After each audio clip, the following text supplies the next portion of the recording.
नमस्कार, आप देख रहे हैं ग्रैंड न्यूज नेटवर्क और मैं हूं आप सभी के साथ आयुषी। अब मेरे साथ देखिए न्यायधानी सहित प्रदेश भर से जुड़ी हुई तमाम खबरें। चलिए खबरों का सिलसिला अब शुरू करते हैं। एशिया के सबसे बड़े स्थायी छठ घाट के रूप में अपनी पहचान बना चुके बिलासपुर में स्थित अरपा नदी का तोरवा छठ घाट अब किसी पहचान का मोहताज नहीं है। 4 दिवसीय छठ महापर्व के मद्देनजर यहां हर साल की तरह इस बार भी व्यापक तैयारियां की गई है। अरपा की महाआरती के साथ शुरू हुआ ये 4 दिवसीय पर्व 36 घंटे की निर्जला उपवास के साथ आज सोमवार की शाम डूबते सूर्य को अर्घ दिया जाएगा। कुछ लोग सुबह से तो बाकी लोग दोपहर के बाद यहां पहुंचकर अपना स्थल सुरक्षित कर रहे हैं। शाम को जैसे ही सूर्यास्त होने का समय आएगा, सभी छठ व्रती श्रद्धालु जन अर्घ देकर डूबते सूर्य की पूजा करेंगे। इससे पहले प्रवीण झा की अगुवाई में श्रद्धालुओं की टीम ने इस स्थल में जाकर साफ सफाई की। देखते ही देखते पूरा घाट भक्तिमय माहौल में स्वच्छ और चमकदार हो गया। बिलासपुर के लाल बहादुर शास्त्री स्कूल मैदान में छत्तीसगढ़ की संस्कृति, परंपरा और गौरव से जुड़ा भव्य आयोजन देखने को मिला। जी हां, आप सभी को बता दें, मौका था सुवा नृत्य के समापन का, जिसमें प्रदेश के सरायपाली विधायक चातुरी नंद मुख्य अतिथि के रूप में शामिल हुए। समापन समारोह के दौरान रविवार को बिलासपुर के लाल बहादुर शास्त्री शाला मैदान में राज्य स्तरीय सुवा नृत्य महोत्सव का आयोजन हुआ, जिसने पूरे माहौल को लोक रंगों से सराबोर कर दिया। एक दिन पहले जब कार्यक्रम शुरू हुआ तो छत्तीसगढ़ की मिट्टी की खुशबू हर तरफ फैल गई। प्रदेश भर से आई 25 सुवा नृत्य टोलियों ने मंच पर अपने पारंपरिक गीतों और नृत्य से ऐसा समा बांधा कि दर्शकों की तालियां मैदान में गूंजती रही। कार्यक्रम की शुरुआत छत्तीसगढ़ महतारी की वंदना से हुई, जिसके बाद मंच पर लोक गीतों और झंकारती तालों की धुन ने सभी को मंत्रमुग्ध कर दिया।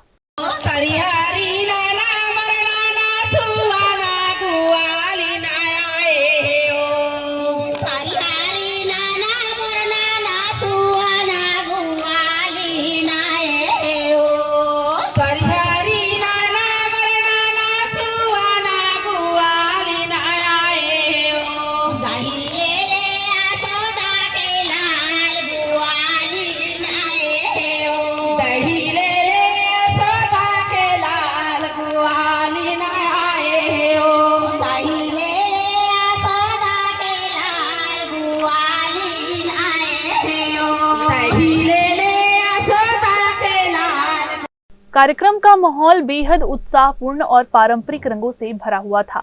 चातुरी नंद ने कहा कि ये आयोजन सिर्फ एक कार्यक्रम नहीं, बल्कि छत्तीसगढ़ी संस्कृति और अस्मिता का प्रतीक है। उन्होंने लोगों से अपील की कि वे अपनी भाषा और परंपरा पर गर्व करें और छत्तीसगढ़ी बोली को आगे बढ़ाएं। संगवारी हो, असली कार्यक्रम हमारे छत्तीसगढ़ के अस्मिता, हमारे छत्तीसगढ़ के गौरव और हमारे परंपरा हरे, और ये कार्यक्रम हमारे छत्तीसगढ़ के संस्कृति ही नो है, बल्कि हमारे गौरव के प्रतीक है। आप मन जाना था कि ये सुवा नृत्य, ये बैगा जाति के द्वारा नाचे जाने वाला एक नृत्य हरे, लेकिन जरूर यह बैगा जाति के पर हमारे छत्तीसगढ़ की अस्मिता है, हमारे गौरव है। और हमारे गौरव के गाथा अगर आज बिलासपुर में गूंजा थे तो ये केवल और केवल हमारे लता दीदी और ओकर टीम के कारण हुआ थे। संगवारी हो, ये कार्यक्रम के आयोजन एक हर सती हुआ था कि हमारे छत्तीसगढ़िया मन हर अपन अस्मिता ला भुलात जात हन। कार्यक्रम के आयोजकों ने कहा कि आज जब छत्तीसगढ़ी भाषा में पढ़ाई लिखाई घट रही है तो हमारी लोक परंपराएं भी खतरे में हैं। भाषा और संस्कृति का गहरा रिश्ता है, अगर भाषा खो जाएगी तो हमारी पहचान भी मिट जाएगी। उन्होंने एक घटना का जिक्र करते हुए कहा कि हाल ही में गोल बाजार क्षेत्र में जब छत्तीसगढ़ी समाज की बालिकाएं सुवा नृत्य करने पहुंची तो कुछ बाहरी दुकानदारों ने उनका मजाक उड़ाया और उन्हें भीख मांगने आई है कहकर अपमानित किया। इसी घटना ने कलाकारों और आयोजकों को झकझोर दिया और उन्होंने संकल्प लिया कि अब ऐसे कार्यक्रमों के जरिए लोगों को अपनी संस्कृति की पहचान और गरिमा का एहसास कराया जाएगा। उन्होंने घोषणा की कि आने वाले वर्षों में इस कार्यक्रम को और भी भव्य और राज्य स्तर पर आयोजित किया जाएगा, ताकि नई पीढ़ी अपनी जड़ों से जुड़ सके और छत्तीसगढ़ की सांस्कृतिक धरोहर को समझ सके। दूसर प्रांत के आय मेंखे मन अपन संस्कृति लतका ज़्यादा बगरा के भव्य रूप धारण करे है। तो छत्तीसगढ़िया मन ला एक मंच देहे के कोशिश करत हन सुआ नाच ला। काबर कुछ दिन पहले ही एक समाचार पत्र में जब पढ़ेन हमन कि छत्तीसगढ़ी सुआ नाच ला अपन संस्कृति ला बगराए खातिर बर गोल बाजार के लइका मन ला पैसा फेंक के भीख मंगाए, ऐसे करके भीख मांगे आहे। ये भावना से वहाँ के व्यापारी मन ओला पैसा दे रही ने। ये बात बहुत दिल तक चुभिस हम सब बहनी मन ला कि हमर संस्कृति जे है छेरछेरा पर्व सही महादान मतलब पर्वत दान करे हमर सियान मन, वो कर संस्कृति के अतका अपमान छत्तीसगढ़ में काबर। शायद एक कारण ये है कि हमार भाषा में पढ़ाई लिखाई नहीं होना और सरकारी कामकाज के भाषा भी नहीं बना, वो 8वीं अनुसूची में शामिल नहीं होना। तो राज्य सरकार के काम है कि छत्तीसगढ़ी भाषा में पढ़ाई लिखाई शुरू करे और सरकारी कामकाज के भाषा बनाए। अपन भाषा संस्कृति ह नंदावत हवे तेखर बचाव बर हमन हा ये सुआ नाच के प्रतियोगिता ला हमन रखे हन। तेमे गांव-गांव के अभी की युवा पीढ़ी लइका मन जे मन अपन संस्कृति सभ्यता से दूर हुआ थे ते मन जाने कि हमार सभ्यता का है, हमार संस्कृति का है, हमार पहचान का है, हमार पहनावा का है। जे चीज़ ला मैं पहने हूँ तेला पहली आदमी मन ये कहा कि गांव के आदमी है, दूध दही वाले मन बेचते ते हरे। लेकिन आज आप जब ले हमन पहने हैं और बुता करत हैं तब ले जगह जगह एक कीमत बढ़ गई है। तो ऐसे प्रचार करना है जे में गांव-गांव मन जाने कि हमार भाषा, हमार संस्कृति, हमार सभ्यता नदाए मत। मंच पर मौजूद कलाकारों, अतिथियों और दर्शकों ने एक स्वर में संदेश दिया कि सुआ नृत्य जैसे आयोजन सिर्फ मनोरंजन नहीं बल्कि हमारी पहचान है। ये सुआ नृत्य महोत्सव ने ये साबित कर दिया है कि छत्तीसगढ़ की मिट्टी में बसती संस्कृति आज भी जिंदा है और आगे भी जिंदा रहेगी। कैमरामैन गोलू कश्यप के साथ भारतेंदु कौशिक की रिपोर्ट। बिलासपुर से एक हैरान कर देने वाला मामला सामने आया है। शहरी क्षेत्र से पकड़ी गई 235 बेसहारा गायें और नंदी को नगर निगम ने मोपका गौ आश्रय स्थल में रखा था, लेकिन 9 अक्टूबर की आधी रात इन्हीं मवेशियों को बेलमुंडी नेशनल हाईवे पर छोड़ दिया गया। अब बड़ा सवाल ये है कि 235 में से सिर्फ 100 गायें ही बेलमुंडी तक पहुंची, बाकी 135 गायें आखिर गई कहां, किसी को नहीं पता है। बेसहारा मवेशियों की वजह से हो रही सड़क दुर्घटनाओं को रोकने के लिए जिला प्रशासन हाईकोर्ट में दावा करता है कि सभी गायों को मोपका, तिफरा, सकरी और कोनी के आश्रय स्थलों में सुरक्षित रखा जाता है, लेकिन यहाँ हकीकत कुछ और ही बयां कर रही है। शनिवार को गौ सेवा आयोग की टीम ने जब मोपका गौठान का औचक निरीक्षण किया तो रजिस्टर में साफ लिखा मिला 9 अक्टूबर को 235 बेसहारा मवेशियों को बेलमुंडी छोड़ने भेजा गया था। सदस्यों ने सच्चाई जानने के लिए रविवार को खुद बेलमुंडी जाकर जांच की। वहां के ग्राम कोटवार और पंचों ने बताया कि करीब 4 दिन पहले कुछ लोग पिकअप गाड़ियों से केवल 100 मवेशी छोड़कर गए थे, वो भी फ्लाईओवर ब्रिज के नीचे, जहां गाय अब नेशनल हाईवे पर घूम रही है। दुर्भाग्य से इनमें से 4 मवेशी हादसों का शिकार भी हो चुके हैं। एक गाय का शव अस्थायी गौठान के पास मिला, जबकि 2 के शव मरघट के पास पाए गए। एक अन्य मवेशी बुरी तरह से घायल है और जिंदगी और मौत से जूझ रहा है। बाहर से आया भैया, कोई लाकर इसको छोड़ा गया है और छोड़ कर चला गया। हम लोग को गाँव में स्थान पाया बड़ा तो इसलिए छोड़ कर चला गया। यहाँ से छोड़ा होगा, जो बाहर से आया है वो लोग छोड़ा होगा भैया, बाहर से लेकर आया है पिकअप में, उसको वो लोग छोड़े हैं। पंचायत में तो गौठान की व्यवस्था करेगा तो होगा भैया, ऐसे तो व्यवस्था भी रखने के लिए नहीं है। नहीं, हम लोगों के काम में कभी गौठान का निर्माण ही नहीं है। पिकअप में कहाँ से आया है वो मालूम नहीं है, लेकिन पिकअप में 40-50 जानवर को भर के यहाँ ओवर ब्रिज के नीचे में छोड़े गए। हाईकोर्ट बार बार जिला प्रशासन को निर्देश दे रहा है कि सड़कों पर घूमने वाली गायों को सुरक्षित आश्रय दिया जाए, लेकिन नगर निगम के कर्मचारी ही इस आदेश को ठेंगा दिखा रहे हैं। गौ सेवा आयोग के सदस्यों का कहना है कि शासन गायों के संरक्षण के लिए योजना बना रहा है, पर कर्मचारी ही इन योजनाओं को मजाक बना रहे हैं। 235 में से सिर्फ 100 गायों के पहुंचने का मामला बेहद ही गंभीर है। जिस तरीके से गो आश्रय केंद्र मोपका कल मैं औचक निरीक्षण करने के लिए गया था, कुछ कमियां तो वहाँ भी देखने को मिली, लेकिन जो सबसे संदेहास्पद विषय अभी मुझे जो संज्ञान में आ रहा है, वहाँ की डायरी में 9 तारीख के डेट में 235 गायों का निकासी दिखाया गया है और निकासी का स्थान जो है बेलमुंडी ग्राम पर बताया जा रहा है। मैं यहाँ पर आकर के लोगों से पता कर रहा हूँ, यहाँ पे कोटवार भी हैं, सरपंच से मेरी फ़ोन पे बातचीत हुई। उनका ये कहना है कि 4 दिन पहले जो है करीब 100-125 मवेशियाँ यहाँ आई हैं विषय ये है कि जो मोपका गोठान से जो गौ आश्रय केंद्र से जो गौ निकली है वो गई कहाँ।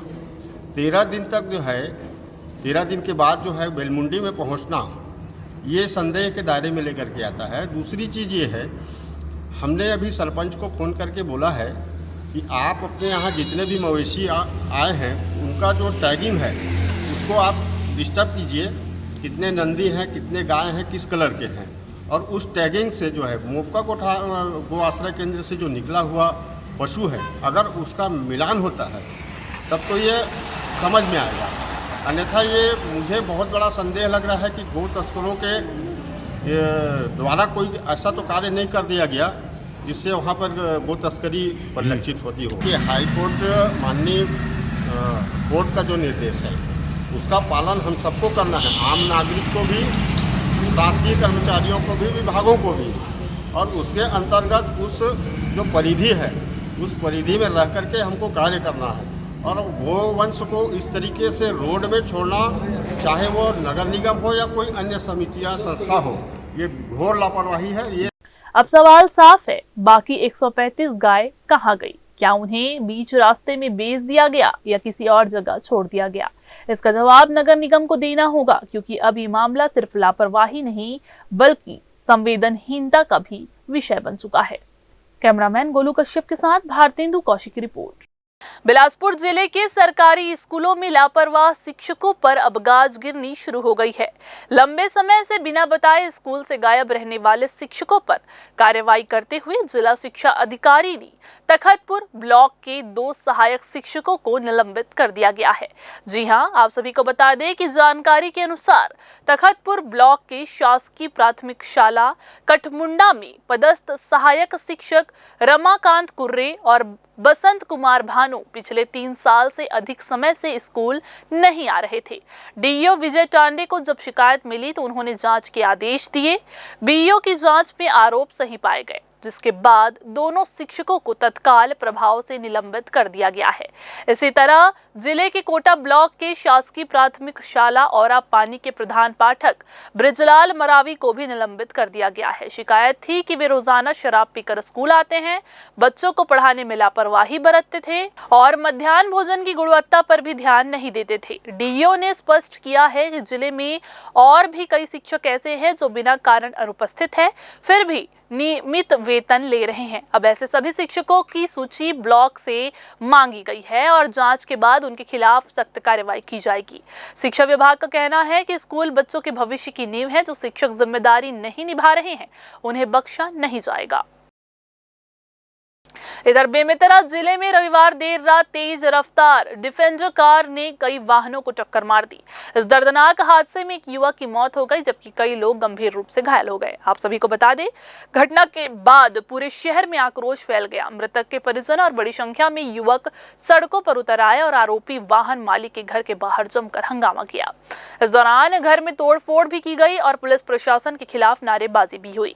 भीड़ के आक्रोश के सामने पुलिस मौके पर मूक दर्शक बनी रही। पुराना बस स्टैंड सिग्नल चौक में शव रखकर प्रदर्शन शुरू किया गया। यहां पुलिस प्रशासन के खिलाफ नारे लगाए जाते रहे। प्रदर्शनकारियों ने आरोप लगाया कि पुलिस कार चालक को बचाने का प्रयास कर रही है। परिस्थिति को संभालने यहां दुर्ग, मुंगेली और कवर्धा से करीब 200 पुलिस जवानों को मौके पर बुला लिया गया और मामले को नियंत्रण में लेने की कोशिश की जाती रही। पुलिस ने किसी तरह आरोपी को हिरासत में लेकर बंद गाड़ी में घर से बाहर निकाला, लेकिन आक्रोशित युवकों ने पुलिस वाहन को रोकने का प्रयास किया। इसके बाद भीड़ थाना परिसर पहुंची और मृतक युवक का शव लेकर थाने के सामने धरना प्रदर्शन शुरू कर दिया गया। ये प्रदर्शन रात भर चलता रहा। इसमें एक गाड़ी जो है यहाँ पे ये डिपेंडर वाहन है, उससे एक्सीडेंट दुर्घटना हुई है और उसके खिलाफ जो है प्राथमिक यहाँ पे एफआईआर दर्ज कराए और जो है कार्रवाई इसके द्वारा सख्त कार्रवाई की जाएगी। और जैसे डेथ हुए हैं और कुछ लोग घायल हुए हैं, और जिसको भी चोट आई है वो एफआईआर करा सकता है बिना कड़ी कार्रवाई की जाएगी। पुलिस की तरफ से अभी तक क्या कार्रवाई की है? पुलिस की तरफ से एफआईआर पहला कार्रवाई है उसके बाद जो है आरोपी जैसे जो है उनके परिजन को उठा लिया गया, उसके बाद पूछताछ से की जाए और आगे जो है लगा भी दी गई जो आरोपी नाम आया है उसके लिए। सर सबूत को लेकर हंगामा कर रहे थाने के बाहर, क्या मांग रही है? आज देखिए इसमें अभी आप स्वयं देख रहे हैं कि क्या मांग रहे हैं, यही समझ में नहीं आ रहा है। न्याय के लिए जो है प्रथम श्रेणी होती है कि एफआईआर होना और न्यायालय जाना, वो पूरी कार्रवाई पुलिस कर रही है और निश्चित तौर पे हमारे सभी जो है जो आम जनता है, सामान्य लोग हैं, सभी को जो है इसमें संयम के साथ जो है, क्योंकि कानून व्यवस्था की समस्या होती है, हर लोगों को समझाना कठिन होता है, समझने की जरूरत है। कानून के दरवाजे सबके लिए खुले हुए हैं और कड़ी से कड़ी कार्रवाई जो है इसमें की जा रही है। के द्वारा जैसे एफआईआर दर्ज की जा रही है और इसमें कार्रवाई सुनिश्चित की जा रही है। बिलासपुर जिले के ग्राम शिवतरई में घरेलू विवाद के दौरान चरित्र शंका को लेकर हुए झगड़े में पति द्वारा पत्नी की निर्मम हत्या का दर्दनाक मामला सामने आया है। दिनांक 22 अक्टूबर 2025 की शाम को आरोपी राजेश कुमार मरावी ने अपनी पत्नी नांदबाई मरावी पर टंगिया से वार कर गंभीर रूप से घायल कर दिया। परिजन तत्काल उसे रायपुर के डीकेएस अस्पताल लेकर गए, जहां इलाज के दौरान 25 अक्टूबर को उसकी मृत्यु हो गई। घटना की सूचना मिलते ही कोटा पुलिस ने सक्रियता दिखाते हुए मामला दर्ज कर जांच प्रारंभ की। पुलिस ने सटीक सूचना के आधार पर आरोपी को शिवतरई क्षेत्र से गिरफ्तार किया और घटना में प्रयुक्त टंगिया व चाकू को जब्त किया गया और इसके बाद आरोपी को न्यायालय में पेश कर जेल भेज दिया गया। बिलासपुर जिले के कोटा थाना क्षेत्र अंतर्गत चौकी बिलगहना के खोंगसरा में दो सगे भाइयों विवेक उर्फ बिक्की तिवारी और विमल तिवारी ने आतंक मचा दिया। 23 अक्टूबर 2025 को दोनों आरोपियों ने ग्राम खोंगसरा में स्थित एक गुमटीनुमा टपरी में आग लगा दी, जिससे आसपास दहशत फैल गई। यही नहीं, 2 दिन बाद यानी 25 अक्टूबर को इन दोनों ने प्रदीप शर्मा नामक व्यक्ति से विवाद कर उसे गाली गलौज करते हुए जान से मारने की धमकी भी दी और मारपीट भी की। पुलिस ने मामले की गंभीरता को देखते हुए तत्काल कार्रवाई करते हुए दोनों आरोपियों के खिलाफ विभिन्न धाराओं के तहत अपराध दर्ज कर उन्हें गिरफ्तार कर लिया है। वरिष्ठ अधिकारियों के निर्देश पर की गई इस कार्रवाई के बाद दोनों आरोपियों को न्यायालय में पेश कर न्यायिक अभिरक्षा में भेज दिया गया है। तो ये थी आज के बुलेटिन की तमाम खबरें। अगले बुलेटिन में फिर होगी आपसे मुलाकात। तब तक के लिए पूरी टीम के साथ मुझे दीजिए इजाजत। नमस्कार।